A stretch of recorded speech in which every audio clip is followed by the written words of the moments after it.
Y'all, I might be looking down most of this video, but it's really hard. Okay, whatever.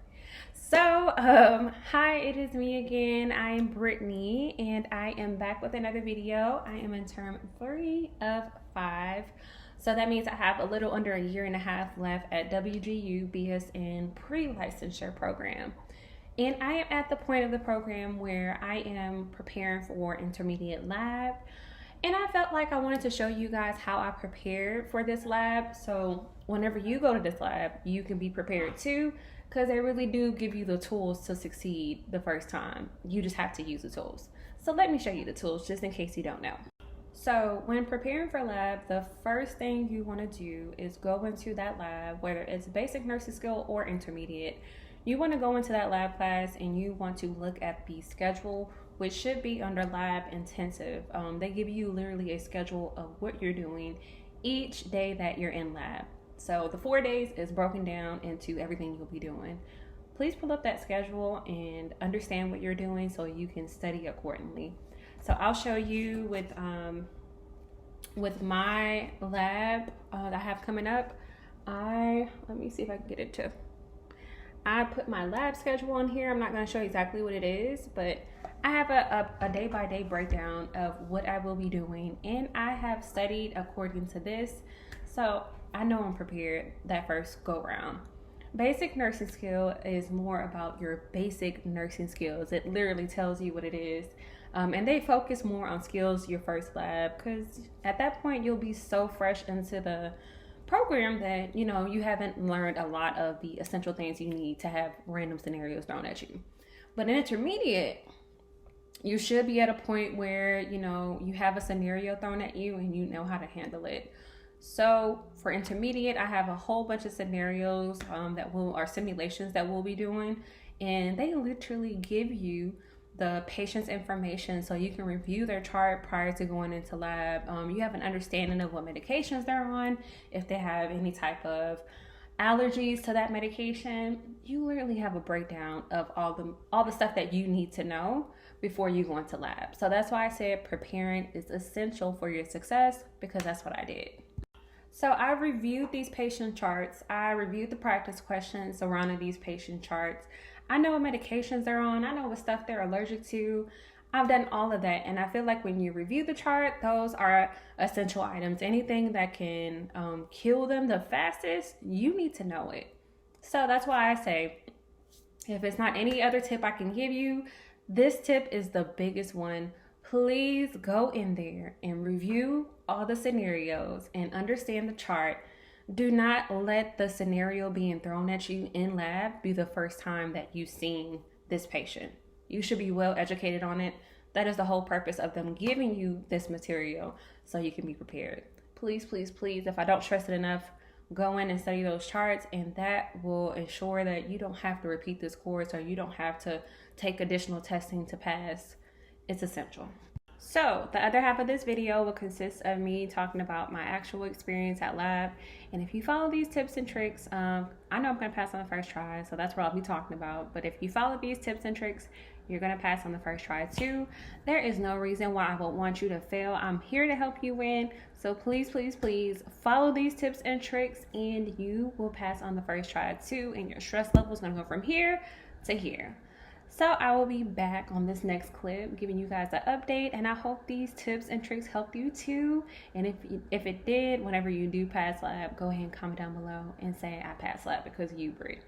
Because I need to hear it. I need to know what's helping and I need to know what's not. All right, y'all, I am back for the second half of the video, and as I stated, I will be back when I pass lab, because I passed lab on the first try, and I'm gonna go ahead and give you all the tips and tricks that work for me to pass on the first try without a problem. I will start by telling you, compared to my first lab, it was much smoother to me. I don't feel like I had as much anxiety. If anything, it was more fun for me to be in person and to be hands-on, and of course the instructors were amazing, so that just made everything 10 times better. But in the first video, I did mention that they will give you a schedule. They'll tell you everything that you're doing, and they stuck by that schedule. They did everything they said they were going to do on the schedule. So please, please, please, If you look at that schedule, go through any and everything that you're going to be going over. So the first time you see that video, it's not the first time that you learn how to do it. It is just a recap of what you already know. Okay, so just to double back on what I was saying, whenever you go into lab, they are going to have you more than prepared. Well, they give you the tools to be more than prepared. You just have to actually use them. So whatever scenario is going to be thrown at you, whatever you're dealing with, you literally have nothing but prep time prior to lab. And if you don't utilize it, you will go into lab and you will be on edge the entire time. I will tell you that. Me personally, I did prepare with everything I told you guys or showed you guys. I did prepare with all of that the patient report, the chart for the patient, went through all of that, did the pre-lab assessment questions, completed all of that. And I will tell you that whenever I went in for lab, when it was time for skills check off or when it was time to perform a skill, I was super confident in completing those skills. So that's why I say it is essential to go through the material that they give you. That material is not just there for the aesthetics. Literally, it's there to help you succeed in lab so you would never have to repeat it.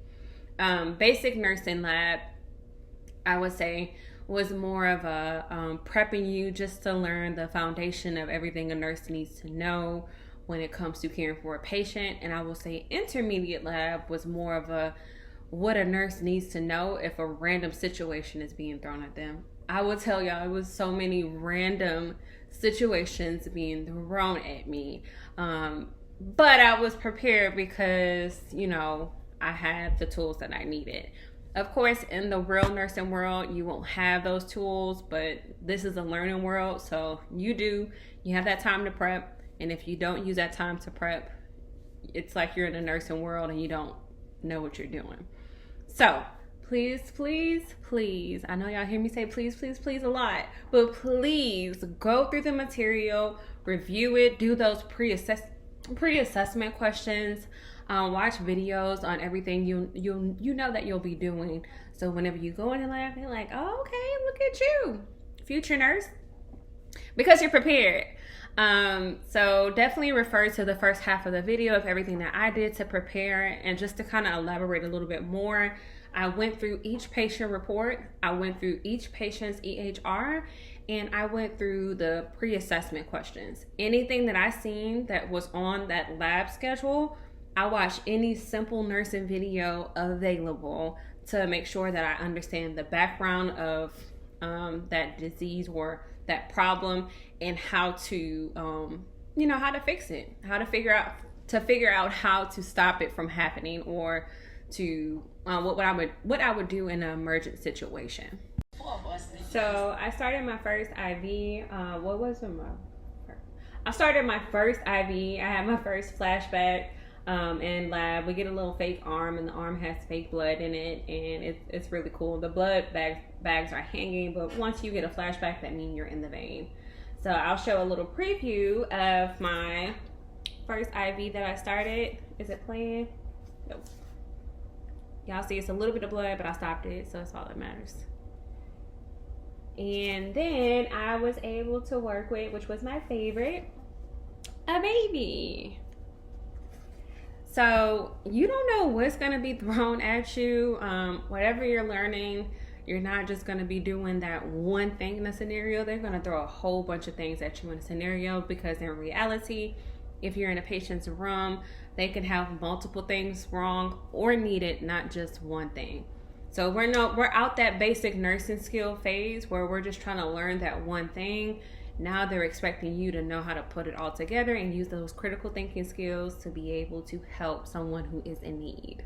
So I will say that my experience with lab, I enjoyed being in person, and I really wish that it was more lab time, only because me being in person, I feel like I'm able to build a bond with people who are going through the same trauma as me. So I really enjoy being in person. Of course, I'll be in person for clinicals, but that lab setting, we kind of had to work together as a group, and that's where those bonds are starting to build. They rotated us a lot, so I was able to interact with each and every person in the room, which I thoroughly enjoyed. It was a big group of us. So as well with lab, this is the time to build bonds, which I'm always preaching that when you go to lab or when you go to clinicals, bond with the people that's in clinicals or lab with you. They're going through the same struggle, and sometimes people cannot relate besides the people who are actually going through it. It's always amazing to have a support system, and it's even more amazing to have a support system that truly understands the mental toll that nursing school can take on you.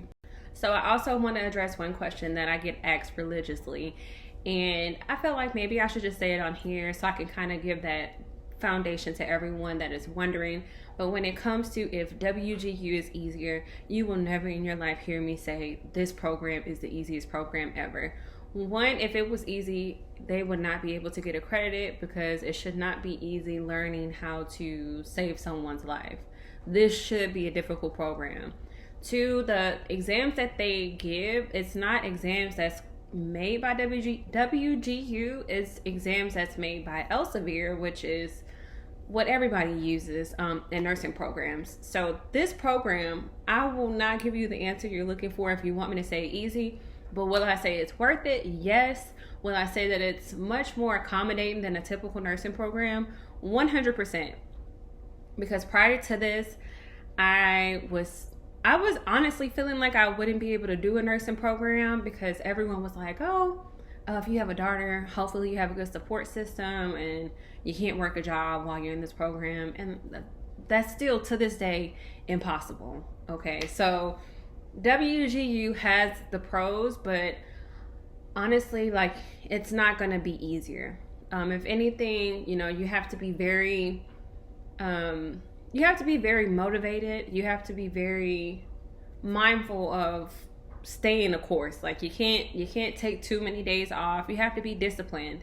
So for anyone asking me, is WGU easy?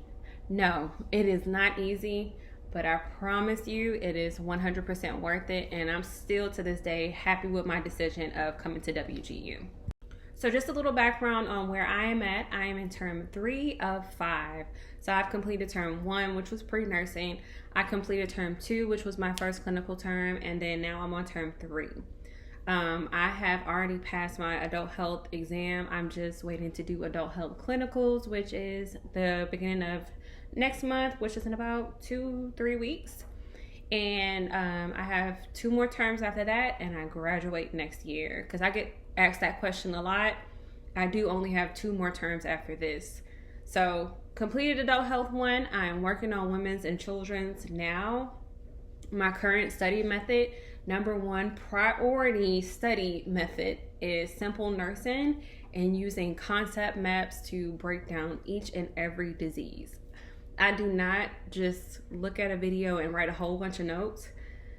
For each and every disease, the concept map that I use, I first figure out the patho. Second, figure out these risk factors, like who's at risk for it. Third, I figure out the signs and symptoms. 4, what kind of tests would they give if this person had it. 5, medications. 6, nursing interventions. And 7, patient teaching. I would show you, but it's not focusing. I use a template. Well, I'm actually just going to put a picture right here. So I use a template, and in my iPad, I only take notes on my iPad. I break it down like that. So if a question is ever asked of me, whether you ask me something in regards to the patho, who's at risk, signs and symptoms, interventions, I've studied every direction of it. And I felt like so far with me passing adult health 2, that has been very beneficial for me. So if you want to use it as a method, that's something, that worked for me personally. And I made the templates myself. It's not something I got off of Google. I just kind of use GoodNotes. I always use GoodNotes to take my notes, and I made that template myself. But if y'all want to see a video on how I did that, please just let me know. I've posted it on my, or I've gotten asked on my Instagram before and showed a lot of people. But if you want me to post it, just comment down below and I'll make sure to post it. And speaking of my Instagram, that study method that I use, I've been posted that on my Instagram, and I always leave everything in my highlights. So please remember to follow my Instagram. I have a lot of people that have followed, and I genuinely appreciate the love and support. I post on there. I post like a little picture of everyone at labs recently on there. I just use Instagram to do real-time updates instead of you guys having to wait, because I know it's been a minute since I've uploaded. And last thing I want to address when it comes to clinical hours, the first clinical term, you are only going to have one class that has about 72 clinical hours, so about 6 shifts your first clinical term. But with each term, it's going to increase. This term I have 2 clinical classes, so I may have about 12 shifts, not consecutive, maybe 6 consecutive and the other 6 at a different time. So right now I have adult health 2, and I have about 6 shifts that I have to complete at the beginning of June, and then I'm gonna have women and children's, and I'll have about 6 shifts that I have to complete all the way in August. So they're kind of spaced out, but it'll be the same concept for my 4th term, but for that fifth term, you're going through the transition role, so you're going to have a huge amount of clinical hours, which I'm still over here trying to figure out how I'm gonna do it. But since I'm at the end of the program, at that point, I'll be at the end of the program, I may be gearing more towards transitioning into becoming a nurse instead of, anything else. So like I said, I'll be going into clinicals the beginning of next month, and then after that I'll be going, that's for adult health 2, and for women and children's I will be going in August. And of course I'm always keep you guys updated. I have seen people in person that was at lab that said, "Oh, you Brittany?" I swear, if y'all ever see me in person, please speak. I'm the friendliest person ever. I don't know if I might look like I'm not, but I swear I'm the sweetest, most goofy person ever. Sometimes when it comes to social media, I'm just very quiet, but I'm very interactive in person, and I'm goofy. So if you see me, please speak. I am not one of those girls. I 100% thank you all for supporting and watching these videos and mentioning me every time someone asks, who should I watch to get more information on WGU. I 1000% appreciate it, and I hope that you guys continue to watch. If it's anything that I haven't touched base on, please leave in the comments, and I will go ahead and try to answer it on the next video or in the comments. I also made a video just showing everything that I pack for lab, and that's Bible for me. Everything that I pack is what I use, and I didn't pack that much. So y'all, please don't overstuff yourself, but I will include that video in this and at the end of this video as well. So follow my Instagram, subscribe, and comment, because that is the only thing that keeps me going. I don't know if I would continue to make videos if I feel like, you guys are not watching, but you have been doing so amazing, so that's why I'm still here. But thank you so much for watching, and again, leave comments if I missed anything. Because I am packing my lab bag, and I feel like I should tell you guys the essentials I feel I need for lab, just in case you need a list. I bring a lab bag that's separate from the lab kit, because the lab kit cannot fit anything in there because it's just so much stuff. I have my iPad because I take notes on there, but when I'm walking around, I use this little notepad. This is more basic nursing, but I don't know if you need it for intermediate. I'm just bringing it just in case. But I am wearing my Apple Watch. I have my headband to pull my hair back, and a scrunchie. I don't know where I put that. My lip gloss, and then my my stethoscope is in here. And of course, I have my ID. This little thing came from Etsy. Then my student ID, my little IQ code. My little, nursing school badge or whatever. And that's about it. Y'all, well, I probably have like 20 bloopers for this video. Cause why I be looking like I have a double chin sometimes? And why my hair be doing this? Y'all be seeing me touch my hair a lot in this video. This is why. Because what is this? You know what? I'ma just add it.